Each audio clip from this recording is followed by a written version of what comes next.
Un commandant de bord d'Air Algérie arrêté avec 105 000 €. Encore une affaire de transfert illicite de devises en Algérie. Un commandant de bord de la compagnie aérienne nationale Air Algérie a été interpellé récemment alors qu'il tentait de faire sortir la somme de 105 000 € du pays sans déclaration, en direction de l'Espagne. Selon le journal arabophone En Nahar, l'incident s'est produit, mardi 10 décembre à l'aéroport d'Alger, où M.C. Un commandant de bord d'Air Algérie a été interpellé en flagrant délit de possession de 105 000 €. Cette somme dépasse largement la limite de 1 000 € autorisée sans déclaration, ce qui a entraîné son arrestation et le lancement immédiat d'une enquête. Le pilote était sur le point de prendre un vol à destination de l'Espagne lorsqu'il a été interpellé par les autorités. Après son arrestation, il a été présenté devant le juge d'instruction de la 4e chambre du tribunal de Bir Mouradreh à Alger.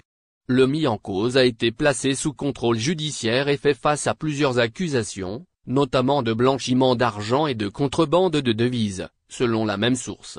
Le phénomène du transfert illicite des devises prend l'ampleur en Algérie. Cette arrestation s'inscrit dans un contexte de renforcement des contrôles sur les flux financiers au niveau des ports, aéroports et postes frontaliers du pays. Les autorités surveillent de près les tentatives de transfert illicite de devises, car elles nuisent aux réserves monétaires du pays. Ces efforts visent à éviter que des sommes importantes soient transférées illégalement hors du pays. La Banque d'Algérie a également renforcé ses réglementations concernant l'accès aux devises, en imposant des restrictions strictes sur les transactions bancaires. L'objectif est de réduire la dépendance aux réseaux parallèles et de protéger les réserves de change, essentielles pour la stabilité économique du pays.